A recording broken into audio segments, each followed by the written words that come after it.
Welcome back student. काही कारणास्तव थोडासा हा व्हिडिओ टाकायला उशीर झाला त्याबद्दल सॉरी. आज आपण पुढचा भाग बघतोय, तो आहे डिस्क्रिमिनंट. तर डिस्क्रिमिनंट म्हणजे काय ते ॲक्च्युअली बघूया. जे आपलं इक्वेशन असतं quadratic equation, for quadratic equation x square plus b x plus c is equal to 0, the value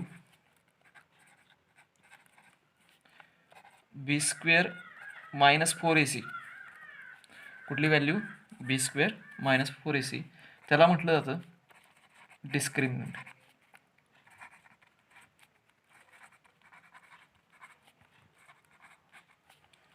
त्याला मराठीत म्हणतात विवेचक. मराठीत त्याला काय म्हणतात? विवेचक. X square plus b x plus c is equal 0 ह्या इक्वेशनसाठी G B square minus 4ac किंमत असते, म्हणजे बी म्हणजे एक्सचा कोएफिशियंट आहे, ए म्हणजे इथं एक्स स्क्वेअरचा कोएफिशियंट आहे आणि सी म्हणजे ही कॉन्स्टंट टर्म. बी स्क्वेअर मायनस 4ac ही जी व्हॅल्यू आहे त्या व्हॅल्यूला काय म्हणतात? Discriminant.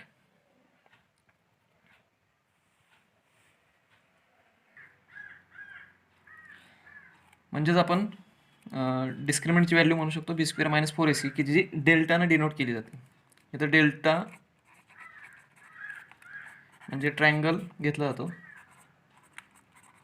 B square minus 4ac, delta is equal to b square minus 4ac. तर तुम्हाला एक्झाममध्ये क्वेश्चन कुठल्या पद्धतीने येऊ शकतो?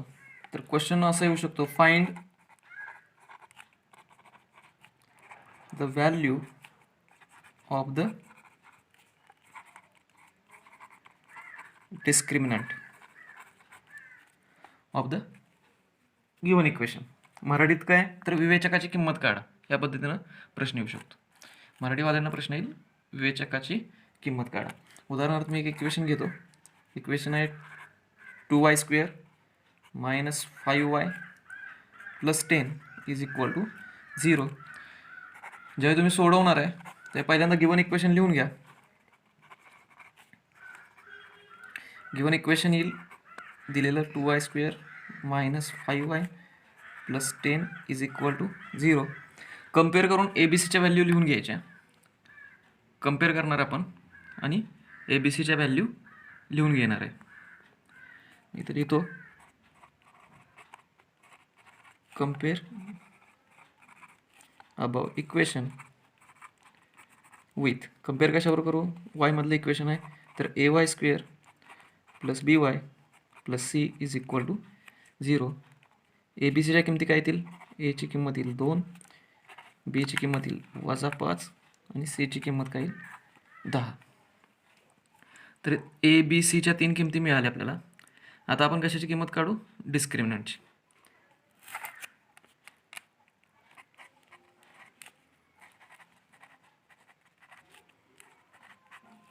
Discriminant is equal to delta is equal to b square minus 4ac. एकदम सोपं आहे. ज्या किमती आपल्याला मिळाल्यात त्या किमती आपण ठेवूया. बीची किंमत किती आहे? -5. इथं बीचा स्क्वेअर आहे तर -5चा काय होईल? स्क्वेअर, वर्ग होईल. 4. एची किंमत आहे 2 आणि सीची किंमत आहे 10. -5चा वर्ग प्लस 25 येईल. यांचा गुणाकार 4 दूनी 8, 8 10 80. इथं मोठ्या नंबरला मायनस साईन आहे तेव्हा आन्सर आपलं मायनस येईल. 80मधून 25 गेलं तर किती राहील? 55. आपल्यासाठी डेल्टाची किंमत काय मिळाली? 55. या पद्धतीने तुम्हाला उत्तर मिळवायचं आहे. एकदम सोपा भाग आहे. अजून एक एक्झाम्पल मी सोडवून देतो आणि एक एक्झाम्पल मग तुम्हाला होमवर्कला देईन. पुढचं एक्झाम्पल आहे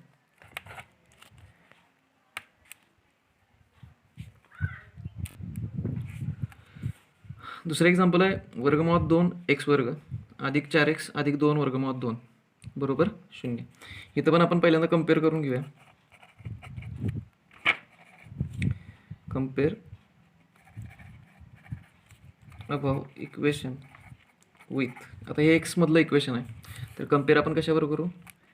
तर x square plus b x plus c is equal to 0.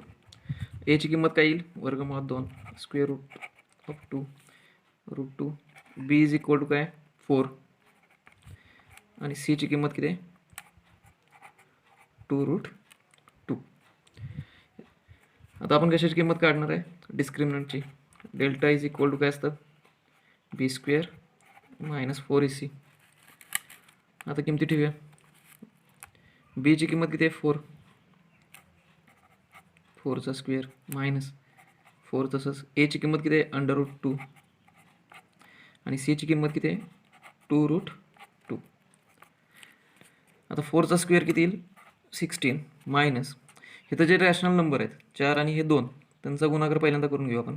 4 आणि 2चा गुणाकार किती येईल 4 2 8 आणि हे इररॅशनल नंबर वर्गमुळात 2 वर्गमुळात 2 वर्गमुळात 2 वर्गमुळात 2ची त्याचा गुणाकार किती येईल 2 येईल. लक्षात ठेवा काय root a into root a is equal to किती असते ए असते. तर हे 16 मायनस 8 2 इथं पण किती येईल 16, 16 मायनस 16 किती येईल 0. इथं डेल्टाची किंमत किती आली 0. एकदम सोपा भाग आहे डिस्क्रिमिनंटची किंमत काढणं. कम्पेअर करा ए बी सीच्या किमती लिहा आणि बी स्क्वेअर मायनस 4ac मध्ये किमती ठेवा. हे एक एक्झाम्पल तुम्हाला होमवर्कसाठी आहे की ज्यासाठी तुम्हाला विवेचकाची किंमत काढायची डिस्क्रिमिनंटची व्हॅल्यू फाइंड आउट करायची. होमवर्कसाठीचं इक्वेशन आहे x square plus 7x minus 1 is equal to 0. आणि नेहमीप्रमाणे तुम्ही व्हॉट्सअप करताय तसंच मला व्हॉट्सअप करा तुमचा ॲन्सर. डिस्क्रिमिनंटवरच पुढचा भाग अवलंबून आहे. तो आहे nature of roots of quadratic equation. वर्ग समीकरणाच्या मुळांचे स्वरूप. ॲक्च्युली आपण बघितलं होतं की फॉर्म्युला मेथडमध्ये x square plus b x plus c is equal to 0 ह्याच्यासाठी आपल्याला 2 रूट्स मिळतात. एक रूट असतं x is equal to minus b plus under root b square minus 4ac upon 2a आणि दुसरं रूट असतं minus b minus under root b square minus 4ac upon 2a. एक एक्सची किंमत असते इथं प्लस साईन असतं, दुसऱ्या एक्सच्या व्हॅल्यूमध्ये इथं मायनस साईन असतं. बाकीचा भाग बघितला तुम्ही तर इथं मायनस बी अपॉन 2a मायनस बी अपॉन 2a म्हणजे जी व्हॅल्यूवर बदलू शकते ती कुणामुळं बदलू शकते तर बी स्क्वेअर मायनस 4ac मध्ये, कारण एकामध्ये ती प्लस आहे आणि एकामध्ये इथं काय मायनस आहे. त्यामुळे जे nature of roots of quadratic equation रूट्सचं जे नेचर असतं ते कुणावर डिपेंड असतं तर डेल्टाच्या व्हॅल्यूवर डिपेंड असतं. डेल्टा म्हणजे काय मगाशीच आपण बघितलं आहे बी स्क्वेअर मायनस 4ac. आता त्यामध्ये आपण पहिली केस घेऊन बघूया की ज्या बी स्क्वेअर मायनस 4ac ची किंमत शून्यापेक्षा मोठी असते म्हणजे पॉझिटिव्ह नंबर असतो तो. डेल्टा काय असते पॉझिटिव्ह व्हॅल्यू असते. पॉझिटिव्ह म्हणजे समजा इथं 6 असेल तर इथं पण 6च असणार आहे. एका किमतीमध्ये इथं प्लस अंडर रूट 6 येईल, एका किमतीमध्ये इथं मायनस अंडर रूट 6 येईल. म्हणजे ह्या 2 व्हॅल्यू आपल्याला सेम मिळणार नाहीत. दुसरी गोष्ट पॉझिटिव्ह नंबर असल्यामुळे आपण त्याचा स्क्वेअर रूट जरी सांगतायत म्हणजे जर पॉझिटिव्ह नंबर असेल तर ते रिअल नंबर असणार आहे. म्हणजे इथं आपण काय म्हणू शकतो त्या केसमध्ये if delta is greater than 0 जर डेल्टाची किंमत शून्यापेक्षा मोठी असेल देन नेचर ऑफ रूट्स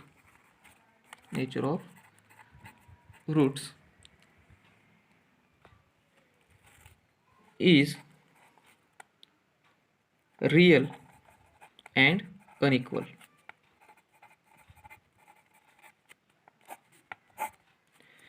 ज्यावेळी डेल्टाची किंमत काय असते पॉझिटिव्ह असते त्यावेळी रिअल अँड अनइक्वल रूट्स असतात. मराठीवाली कसे लिहू शकतात तर मुळांचे स्वरूप हे वास्तव आणि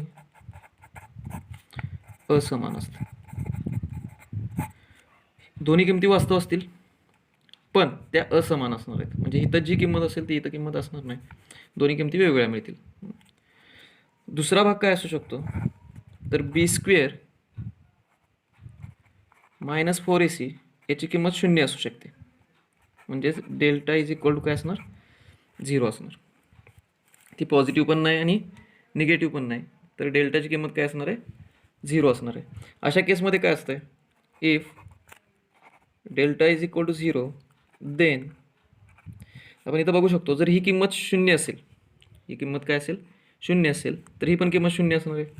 -b/2a इथं पण राहील आणि ह्या केसमध्ये पण काय राहील? -b/2a. म्हणजे दोन्ही किमती कशा असणार आहेत? सेम असणार आहेत.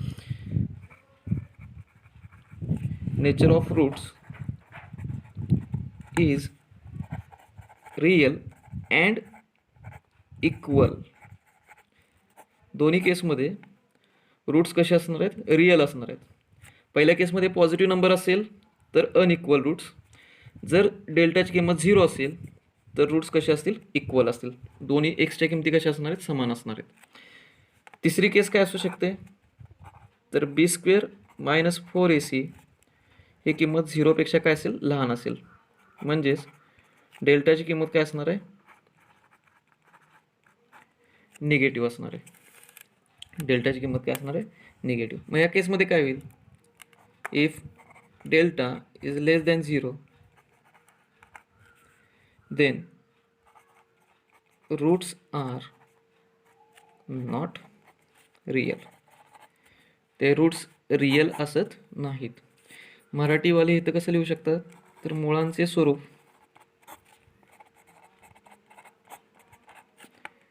वास्तव व समान. इथं मुळांचे स्वरूप वास्तव नाहीत, मुळे वास्तव नाहीत असं तुम्ही लिहू शकता. आता याच्यावर क्वेश्चन कसा असतो? तर determine the nature of roots of the equation x² - 4x + 4 is equal to 0. Marathi मुलांच्यासाठी असा क्वेश्चन असणार आहे की x² - 4x + 4 = 0 या वर्ग समीकरणाच्या मुळाचे स्वरूप ठरवा. तर जो भाग मगाशी आपण बघितला, आपण विवेचकाची किंमत काढत होतो, म्हणजेच डिस्क्रिमिनंटची व्हॅल्यू काढत होतो, सेम त्याच पद्धतीनं असणार आहे. आपल्याला फक्त चेक करायचं आहे की ती किंमत पॉझिटिव्ह येते का निगेटिव्ह येते का 0 येते. तर दिलेलं इक्वेशन अगोदर आपण लिहून घेऊया. Given equation x² - 4x + 4 is equal to 0 हे दिलेलं इक्वेशन आहे. आता आपण ABCच्या किमतीला घेऊया काढून, यामध्ये कम्पेअर करूया. Compare equation with ax² + bx + c is equal to 0. सर्वांना हा भाग बऱ्याचदा रिपीट होतो आहे, ABCच्या किमती लिहिणं. तो भाग बऱ्याच वेळा येणार आहे ह्या धड्यामध्ये. x² पुढं काही नाही, म्हणजे a ची किंमत आहे 1, b ची किंमत आहे -4 आणि c ची किंमत आहे 4. आता आपण कशाची व्हॅल्यू काढणार आहे? तर डेल्टाची किंमत काढणार आहे. डेल्टा म्हणजेच कोण असतं? b² - 4ac. किमती टाकून घेऊया. b ची किंमत किती आहे? -4. त्याचं काय होईल? स्क्वेअर. -4 a ची किंमत आहे 1, c ची किंमत आहे परत 4. -4चा स्क्वेअर काय येईल? +6 +16 -4 × 4 4 × 16. 16 - 16 किती येईल? 0. डेल्टाची किंमत काय आली? 0. आता जर डेल्टाची किंमत 0 असेल तर मगाशी आपण 3 कंडिशन बघितल्या होत्या की डेल्टाची किंमत पॉझिटिव्ह होऊ शकते, डेल्टाची किंमत 0 असू शकते आणि डेल्टाची किंमत निगेटिव्ह असू शकते. तर ह्या केसमध्ये डेल्टाची किंमत काय आली? 0. जर डेल्टाची किंमत 0 असेल तर आपण काय लिहू शकतो? Therefore nature of roots is real and equal. तुमचा आन्सर काय असणार आहे? तर मुळांचे स्वरूप हे वास्तव आणि समान आहे. होमवर्कसाठी तुम्ही प्रॅक्टिस सेट 2.5 पेज नंबर 49 वर आहे, त्यामधला क्वेश्चन नंबर 1, क्वेश्चन नंबर 2 आणि क्वेश्चन नंबर 3 जे आत्ता आपण बघितलं आहे, डिस्क्रिमिनंटची व्हॅल्यू फाइंड आउट करणं आणि नेचर ठरवणं रूट्सचं, त्या रिलेटेड क्वेश्चन आहेत. तिन्ही क्वेश्चन एकदम सोपे आहेत. तेवढे सोडवून तुम्ही मला व्हॉट्सअप करा. त्यातल्या काही गोष्टी अजून क्वेश्चन आपल्याला सोडवायचे आहेत. केची व्हॅल्यू फाइंड आउट करणं, येते. तर आज पुरतं एवढंच बघूया. नेक्स्ट व्हिडिओमध्ये आपण तो भाग बघू. थँक्यू.